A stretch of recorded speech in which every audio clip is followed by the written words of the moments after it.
আসসালামু আলাইকুম রহমতুল্লাহ। আশা করি সবাই ভালো আছেন। আলহামদুলিল্লাহ, আমি অনেক ভালো আছি। 1377 পদে খাদ্য অধিদপ্তরের সকল পরীক্ষার আপডেট নিয়ে আজকের নতুন ভিডিওটি শুরু করার আগে আপনাদের কাছে একটি অনুরোধ থাকবে। আমার চ্যানেলটিকে এখন পর্যন্ত যারা সাবস্ক্রাইব করেননি তারা অবশ্যই সাবস্ক্রাইব করবেন। ইতিমধ্যে যারা সাবস্ক্রাইব করেছেন তাদেরকে অসংখ্য ধন্যবাদ। চলে আসি মূল ভিডিওতে। খাদ্য অধিদপ্তরের যে সকল পরীক্ষা কোটা আন্দোলনের জন্য স্থগিত করা হয়েছিল তাদের জন্য বিশাল একটি সুখবর। আপনাদের পরীক্ষা দ্রুতই হতে যাচ্ছে।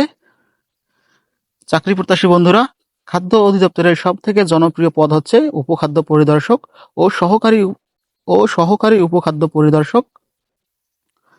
চাকরি প্রত্যাশী বন্ধুরা, 1377 পদে খাদ্য অধিদপ্তরের প্রথমে যে 4টি পদের পরীক্ষা অনুষ্ঠিত হবে, পরীক্ষাটি হতে পারে এই মাসের 23 তারিখে।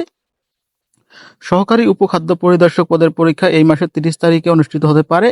আপনারা দ্রুতই টেলিটক সেবার মাধ্যমে SMS পেয়ে যাবেন। অ্যাডমিট কার্ড ডাউনলোডের লিঙ্কও পেয়ে যাবেন। চাকরি প্রত্যাশী বন্ধুরা, আপনারা এদিক সেদিক ঘোরাফেরা না করে ভালোভাবে পরীক্ষার প্রস্তুতি গ্রহণ করুন। ততক্ষণ পর্যন্ত সবাই ভালো থাকবেন, সুস্থ থাকবেন। ধন্যবাদ।